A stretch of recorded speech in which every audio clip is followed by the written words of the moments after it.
Proyektor portable ini cocok banget untuk dibawa kemana aja karena desainnya yang sangat simple dan kualitasnya ternyata juga oke banget.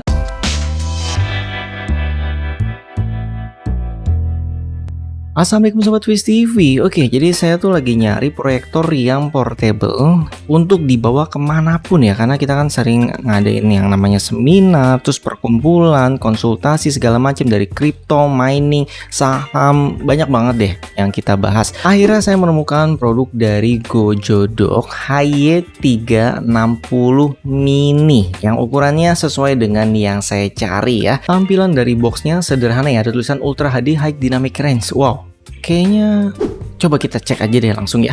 Bagian bawahnya ini seret ya, dan ada bagian untuk naruh tripod. Jadi kalian bisa taruh di tripod kalian, tinggal diputar aja. Ini juga bisa disesuaikan ya. Ini bisa menghadap seperti ini ke depan dan bisa juga menghadap ke arah sebaliknya. Jadi yang penting jangan dipaksa kalau udah mentok ya. Sekarang kita lihat dari sisi lainnya. Untuk ventilasinya banyak banget, di depan ada, di atas ada, dan di bagian belakang itu adalah tempat pembawaan kipasnya. Ada tombol on off, HDMI, audio out, dan juga USB. Di sini kita dapat remote ya, karena ini operasi sistemnya adalah Android dengan RAM 1GB dan internalnya 8GB. Remote-nya cukup kecil juga ya, jadi mudah dikantongin. Kemudian di sini dapat HDMI dan kabel untuk powernya. Saatnya pengujian performa. Kita pasang di tripod supaya lebih fleksibel dalam uji coba performa ini. Dan ini kita puter, harusnya tripodnya ya, malah saya puter proyektornya karena memang mini ya, jadi gampangan proyektornya kayaknya untuk muternya. Oke, kita mulai arahkan seperti turret ya, menembak lawan. Jadi kita arahkan yang paling depan dulu, lurus seperti ini. Kita colok kabel powernya dulu ke proyektor, kemudian baru kita colokkan kabelnya ke listrik. Kondisi standby ada indikator merah ya, dan kita hidupkan dengan tombol power ini atau menggunakan remote juga bisa, maka indikator menjadi biru, artinya dia sudah nyala. Ini masih buram, artinya ada yang kelewatan nih. Oh iya, saya belum buka plastik pelindung lensanya. Tapi kalau masih buram ya udah, kalian tinggal atur aja fokusnya secara perlahan seperti ini sampai dapat yang paling tajam gambarnya buat kalian. Yang paling saya suka di bagian ini adalah perspektif dari proyektor ini bisa menyesuaikan secara otomatis. Kita coba naikkan. Nah, ini bisa langsung kotak, tidak disetting secara manual seperti proyektor yang biasa atau pada umumnya. Kita arahkan ke kiri juga sama, jadi dia menyesuaikan sudut pandang kita. Keren kan? Tes selanjutnya adalah seberapa jauh ya kira-kira ini masih bisa ditonton atau dinikmati. Oke, ini kita mundurin, masih terlihat jelas, dan kita coba stabilkan, gambarnya juga kita setting, ternyata masih bagus. Oke, kita coba lebih jauh lagi. Masih bagus, kita coba jauh lagi. Dan lagi. Wow. Ini memang mereka klaimnya sekitar 130 inch ya, besar sekali. Bagi sobat yang mau lihat seberapa besar, dan ini dia, besar sekali ya. Sayang aja mentok tembok, kalau nggak saya mundurin lagi. Saya ingin tahu seberapa maksimalnya. Oke, kita matikan semua lampu ruangan dan semakin tajam ya hasilnya. Wow, ini bener-bener keren banget hasilnya. Di luar ekspektasi saya beneran loh. Ini tampilan menu settingnya. Oke, yang paling penting di sini adalah screen zoom ya. Karena kalau kalian taruh proyektornya di tempat yang fix, tidak pindah-pindah gitu, misalkan di cafe atau di kantor, kalian tidak perlu memindahkan karena kalian bisa kecilkan dan besarkan hanya dengan tombol remote. Selanjutnya proyektor setting. Nah, ini kalian bisa bolak-balikan atas bawah kanan kiri, jadi sesuaikan kondisi di saat kalian melakukan setting di presentasi. Inilah mode favorit saya, Keystone Correction, yang otomatis kalian nggak perlu setting manual, karena kalau setting manual ini ribet banget. Saya ingat banget kalau proyektor zaman dulu saya setting, aduh, harus kanan kiri atas bawah, dan itu selalu dilakukan manual karena proyektornya itu ditaruh di atas meja kalau kita mau meeting gitu. Tapi dengan proyektor ini kalian tinggal setting aja auto, semua akan beres tanpa kalian otak-atik lagi. Sobat bisa setting bahasanya, kalau suka bahasa Inggris ya biarkan bahasa Inggris, tapi kalau kalian bingung gitu ya, bahasa Indonesia juga ada kok di sini, kalian tinggal pilih aja bahasa Indonesia. Fitur Bluetooth ini sudah 5.0 ya, Bluetooth terbaru. Di sini kalian bisa hubungkan ke speaker Bluetooth juga, misalkan ke speaker soundbar atau bahkan yang lebih besar untuk nonton bola, nonton bioskop, movie, jadi lebih puas. Kalian juga bisa sambungkan ke speaker headset Bluetooth kalian supaya nontonnya pribadi gitu, nggak bikin tetangga bising ya. Kemudian Wi-Fi-nya support dual band 2,4 GHz dan 5 GHz, bahkan support Wi-Fi 6 juga loh. Kita coba pakai mouse dan keyboard. Kalau ngetiknya malas seperti ini, misalkan mau ngetik judul di YouTube, Netflix, kalian bisa beli mini keyboard wireless. Jadi lebih simple, mau ngetik apapun nggak perlu repot pakai remote-nya lagi. Oke, sekarang tinggal login Wi-Fi masing-masing. Setelah terhubung, kita bisa install aplikasi Netflix, YouTube, terus juga Disney Hotstar. Sebenarnya masih banyak lagi sih aplikasi yang bisa kalian install, tapi ya install secukupnya aja ya, yang kita butuhkan saja.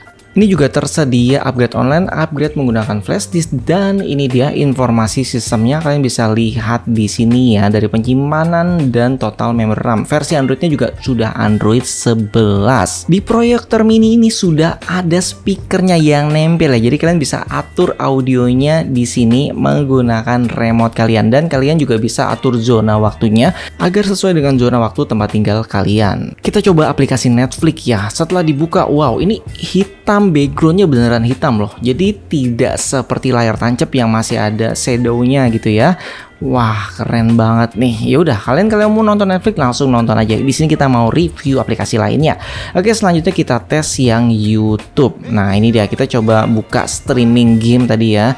Dan semuanya lancar, cukup jelas. Ini coba kita zoom ya. Wow, jelas banget. Untuk kualitas videonya ini bisa disesuaikan. Tadi kita cari dari 1080 pixel, ternyata bisa sampai 4K. Tapi saya sarankan ya maksimal di 2K atau 1080 aja, karena semakin tinggi kualitasnya ya otomatis internet kalian juga akan semakin besar kesedotnya. Sekarang kita lihat App Store. Di sini adalah aplikasi yang bisa langsung kalian install yang sudah disediakan oleh bawaan dari set-top box-nya, hanya belum terinstall saja. Selanjutnya aplikasi saya. Nah, di sini kalian juga bisa pakai Play Store, jadi bisa download aplikasi dan game yang ada di Play Store. Yang penting support ya. Sekarang kita tes penyimpanan pakai flash disk ya, kira-kira bisa kebaca nggak nih? Oke, setelah saya colok dan kita langsung lihat di USB, oke, kebaca semua ya. Jadi kalau kalian menyimpan data untuk presentasinya di flash disk, bisa tinggal dicolok aja dan tinggal dijelaskan nanti pakai remote atau pointer.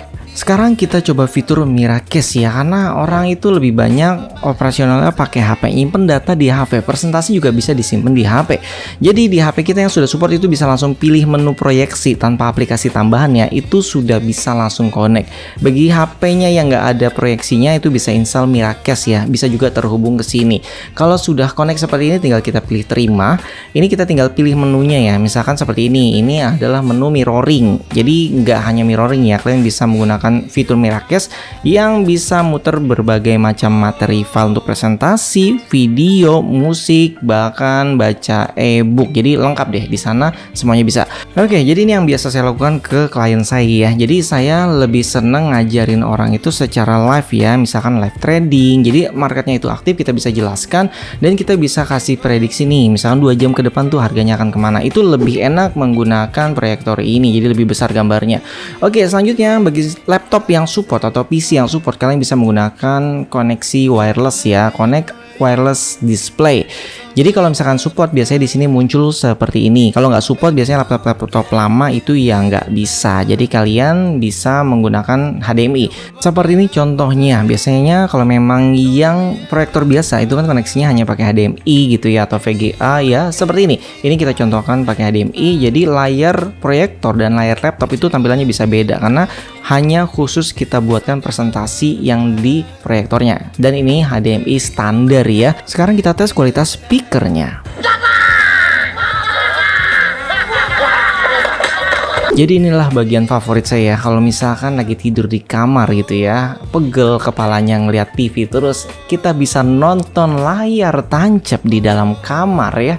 Jadi kita bisa setting video sampai 4K, tapi ingat jangan 4K, kuota kalian nanti cepet habis dan nggak semua internet itu kuat 4K ya. Kalian nonton ya maksimal di 2K aja udah cukup, karena ini udah bening banget. Jadi kesimpulannya, dengan budget di bawah 1 juta, proyektor proyektor mini ini wah di luar ekspektasi saya, karena yang harga 500 ribuan ke bawah itu sebenarnya banyak ya, tapi ngeblur. Jadi jangan coba-coba, sekalian beli yang berkualitas seperti Gojodock HY320 mini ini. Untuk link pembeliannya kalian bisa klik di keranjang atau di deskripsi video. Jangan lupa support kami dengan cara like, subscribe, komen, dan share. Sampai jumpa kembali. Salam Sobat Viz TV. Wassalamualaikum warahmatullahi wabarakatuh. Ini kan operasi sistemnya Android ya, kira-kira bisa mining virus nggak ya?